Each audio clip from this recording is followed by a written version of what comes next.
Hello guys, प्यारे छात्रों, good evening आप सभी लोगों को।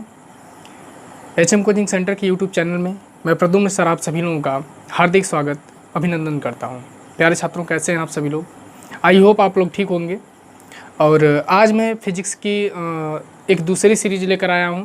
महत्वपूर्ण प्रश्नों की दूसरी सीरीज है आप लोगों के सामने, और इसमें भी काफ़ी इंपॉर्टेंट प्रश्न हैं जो हर एक परीक्षा में पूछे जाने वाले प्रश्न हैं, जो बार बार रिपीट करते हैं।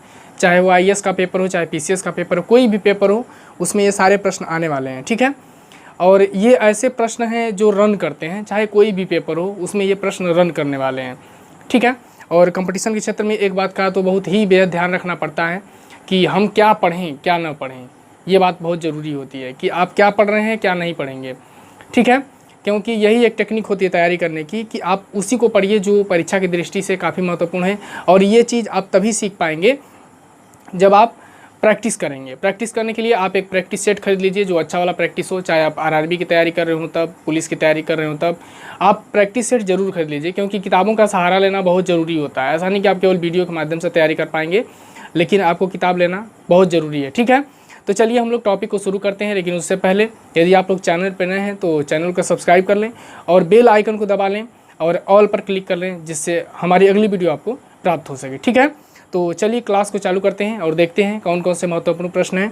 और आप लोग कापी कलम लेकर बैठ जाया करिए और सबको नोट कर लिया करिए, ठीक है। ऐसा नहीं केवल वीडियो देख करके छोड़ दें आप लोग, ठीक है।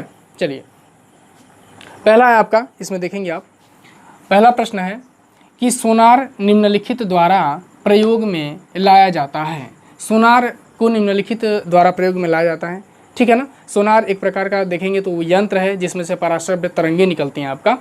तो इसके माध्यम से हम क्या करते हैं और किसके द्वारा प्रयोग में लाया जाता है, सबसे पहले ये देखेंगे हम लोग। देखिए, ऑप्शन ए है आपका अंतरिक्ष यात्रियों द्वारा, बी है आपका डॉक्टरों द्वारा, सी है आपका इंजीनियरों द्वारा, और डी है आपका नौ संचालकों द्वारा।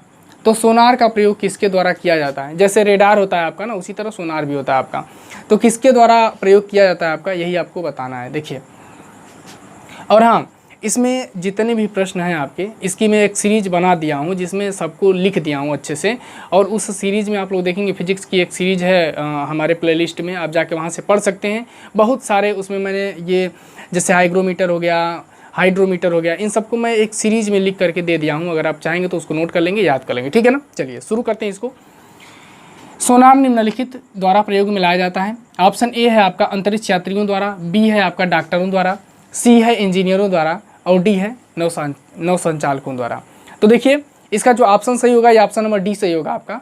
नौ संचालकों द्वारा इसको प्रयोग किया जाता है। और इसका प्रयोग इसलिए किया जाता है क्योंकि महासागर में यदि कोई वस्तु डूब जाती है तो उसकी स्थिति का पता लगाने के लिए हमको सोनार का प्रयोग करना पड़ता है। और ये किसके द्वारा प्रयोग किया जाता है आपका, तो नौ संचालकों के द्वारा प्रयोग किया जाता है, ठीक है। ये बहुत महत्वपूर्ण प्रश्न है, बार बार पीसीएस में पूछा गया प्रश्न है आपका, तो आप लोग इसको तैयार कर लेंगे, ठीक है। अगला है प्रश्न आपका कि वायुमंडलीय दाब को मापा जाता है। देखिए, बहुत अच्छा प्रश्न है आपका, ये रेलवे वगैरह में पूछा जाता है बहुत ज़्यादा, कि वायुमंडलीय दाब को मापा जाता है, किस में मापा जाता है। इसमें ऑप्शन ए है आपका हाइड्रोमीटर, ऑप्शन बी है आपका बैरोमीटर, ऑप्शन सी है आपका मैनोमीटर, और ऑप्शन डी है आपका हाइग्रोमीटर है आपका, ठीक है ना। देखिए, इसको देखते हैं हम। तो इसमें ऑप्शन ए है आपका हाइड्रोमीटर। हाइड्रोमीटर से अगर हम देखेंगे तो इससे हम पानी या द्रव के घनत्व को मापते हैं आपका, तो ये सही नहीं होगा आपका यहाँ पे। बी है आपका बैरोमीटर। बैरोमीटर ही यहाँ पे सही होगा आपका, क्योंकि वायुमंडलीय दाब को मापने के लिए हम किसका प्रयोग करते हैं, आपका बैरोमीटर का। आइए हम मैनोमीटर को जान लेते हैं। तो मैनोमीटर है आपका, और ये है आपका हाइड्रोमीटर। मैनोमीटर से आपका गैसीय दाब को मापते हैं हम, और हाइग्रोमीटर से आपका, यहाँ पे हाइग्रो शब्द दिया हुआ है, एक होता है हाइड्रो शब्द। हाइग्रो शब्द से हम जानते हैं आपका वायुमंडलीय आर्द्रता को मापते हैं, आपका वायुमंडलीय ह्यूमिडिटी को मापते हैं, ठीक है ना। तो ये हो गया आपका। और ये प्रश्न नंबर दूसरे का आपका ऑप्शन नंबर बी सही होगा आपका, बैरोमीटर। अगला है आपका कि साधारण बैरोमीटर में कौन सा द्रव प्रयोग होता है। साधारण बैरोमीटर में कौन सा द्रव प्रयोग होता है। ऑप्शन ए है आपका जल, ऑप्शन बी है पारा, ऑप्शन सी है अल्कोहल, और ऑप्शन डी है उपर्युक्त सभी, ठीक है ना। चलिए, इसको हम लोग थोड़ा सा समझेंगे पहले। देखिए, यहाँ प्रश्न है कि साधारण बैरोमीटर में किसका प्रयोग किया जाता है। देखिए, बैरोमीटर जो होता है वो अलग अलग तरह का होता है। अलग अलग तरह के बैरोमीटर में अलग अलग चीज़ों का प्रयोग होता है। जैसे हवा का प्रयोग हो गया, जल का प्रयोग हो गया, ठीक है ना, अल्कोहल का प्रयोग हो गया। अलग अलग बैरोमीटर में अलग अलग चीज़ों का प्रयोग होता है। लेकिन कभी भी आप ध्यान रखेंगे कि साधारण बैरोमीटर में आपका पारे का ही प्रयोग होता है। तो यहाँ पर आपका ऑप्शन नंबर कौन सा सही हो जाएगा? ऑप्शन नंबर बी सही हो जाएगा, आपका पारा सही हो जाएगा, ठीक है ना। अगला है, ये कंसेप्शनल भी हो सकता है आपका, उपयुक्त तो सभी भी हो सकता है, लेकिन यहाँ पे साधारण पूछा है तो आप पारा ट्रिक करेंगे, ठीक है। अगला है आपका, दूध के घनत्व को मापा जाता है। बहुत अच्छा प्रश्न है आपका, ये रेलवे में बहुत बार पूछा गया है कि दूध के घनत्व को मापा जाता है, या इसको ये भी कह सकते हैं आप कि दूध की शुद्धता को मापा जाता है। किस में मापा जाता है दूध की शुद्धता को, ये आपको बताना है। इसमें देखिए, इसमें ऑप्शन नंबर ए है आपका लैक्टोमीटर, ऑप्शन बी है आपका हाइड्रोमीटर, ऑप्शन सी है आपका बैरोमीटर, और ऑप्शन नंबर डी है आपका हाइग्रोमीटर। यहाँ आप देखेंगे, आप यहाँ पे हाइड्रोमीटर लिखा हुआ है और यहाँ पे हाइग्रोमीटर लिखा हुआ है, दोनों में अंतर है आपका, ठीक है ना। चलिए, दूध के घनत्व को मापा जाता है या दूध की शुद्धता को मापा जाता है, किस में मापा जाता है आपका? तो ये होगा आपका ऑप्शन नंबर ए हो जाएगा लैक्टोमीटर, ठीक है ना। ऑप्शन नंबर ए लैक्टोमीटर के द्वारा, लैक्टोमीटर के द्वारा हम दूध की शुद्धता को मापते हैं। यहाँ पे एक बार और देखेंगे आप लोग, यहाँ पे हाइड्रोमीटर दिया। हाइड्रोमीटर का मतलब मैंने पहले बता दिया कि जल या द्रव की घनत्वता को मापते हैं आपका। बैरोमीटर से वायुमंडलीय दाब को मापते हैं आपका, और हाइग्रोमीटर से आपका ह्यूमिडिटी को मापते हैं, वायुमंडलीय ह्यूमिडिटी को, ठीक है ना।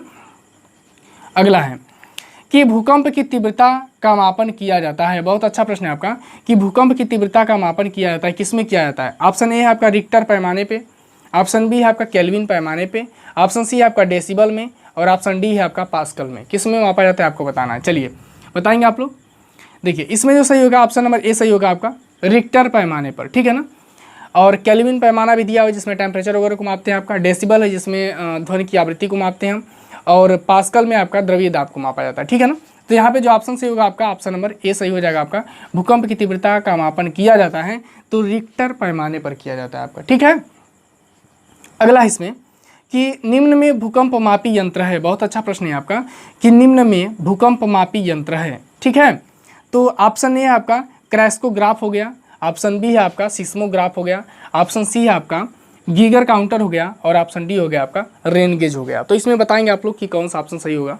एक बार और, crescograph, seismograph, Geiger counter, rain gauge, कौन सा इसमें सही होगा आप ट्रिक करेंगे, ठीक है। तो भूकंप मापी यंत्र की अगर हम बात करेंगे तो ये हो जाएगा आपका सिस्मोग्राफ। सिस्मोग्राफ जो है आपका भूकंप मापी यंत्र। आइए और समझ लेते हैं हम। क्रैस्कोग्राफ से हम पौधों की वृद्धि को मापते हैं, क्रैस्कोग्राफ से, सबको आप लिख लेंगे। क्रैस्कोग्राफ से पौधों की वृद्धि को मापा जाता है। गीगर काउंटर की अगर हम बात करें तो गीगर काउंटर से आपका जो आयनित विकिरण है उसको मापा जाता है, टेम्परेचर से लेंगे इसको, टेम्परेचर से। रेन गेज से अगर हम बात करें तो ये वर्षा मापी होता है। क्या होता है आपका? ये वर्षा मापी होता है आपका, ठीक है ना। तो यहाँ पे जो ऑप्शन सही होगा आपका ये सिस्मोग्राफ सही होगा, ऑप्शन नंबर बी सही हो जाएगा यहाँ पे, ठीक है।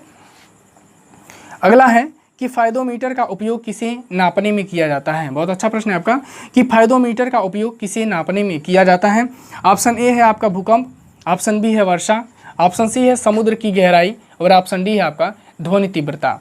तो इसमें कौन सा सही होगा आप इसको बताएंगे आपका, ठीक है ना। बहुत अच्छा प्रश्न है आपका कि फायदोमीटर का उपयोग किसे मापने में किया जाता है। तो फायदोमीटर की अगर हम बात करेंगे आपका तो ये ऑप्शन नंबर सी सही होगा आपका, समुद्र की गहराई को मापने में इसका प्रयोग किया जाता है आपका, ठीक है ना। अगला है कि हवाओं की ऊर्जा होती है, हवाओं की ऊर्जा होती है, कौन सी ऊर्जा हवाओं में होती है यही पूछ रहा है आपका। तो ये आपका केवल स्थितिज ऊर्जा, बी है केवल गतिज ऊर्जा, सी है आपका वैद्युत ऊर्जा, और डी है इनमें से कोई नहीं। तो कौन सा इसमें सही होगा आप बताएंगे कि हवाओं की ऊर्जा होती है। तो आइए समझते हैं इसको। देखिए, हवाओं की जो ऊर्जा होती है ये केवल व केवल गतिज ऊर्जा होती है। कौन सी ऊर्जा होती है?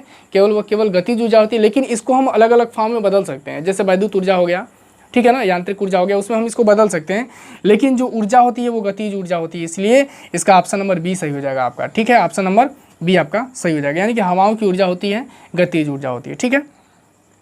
इसके बाद है कि बल का गुणनफल है। यहाँ पर देखिए बल का गुणनफल है। ऑप्शन ए है आपका द्रव्यमान और वेग, ऑप्शन ए है आपका द्रव्यमान और वेग, ऑप्शन बी है आपका द्रव्यमान और त्वरण, ऑप्शन सी है आपका भार और वेग, और ऑप्शन नंबर डी है आपका भार और त्वरण। तो आप बताएंगे इसमें कौन सा सही होगा, बताना है।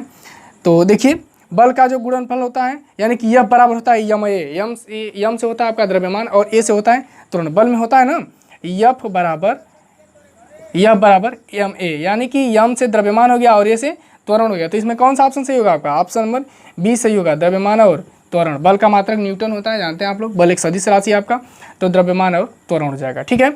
तो ये रहे 9 प्रश्न आज के, जो बहुत महत्वपूर्ण है, फिजिक्स के बहुत अच्छे टॉपिक से ये प्रश्न है आपके। और ये टॉपिक मैं पढ़ा चुका हूँ, जहाँ से मैं MCQ आपको दे रहा हूँ, ये MCQ 2 है आपका। इसी तरह से एक एक टॉपिक को आप परिभाषित करते चलेंगे, पढ़ते चलेंगे और उसके प्रश्नों को भी हल करते चलेंगे, जिससे फिजिक्स आपकी तैयार हो जाएगी, बहुत अच्छी तैयार हो जाएगी आपका, ठीक है ना।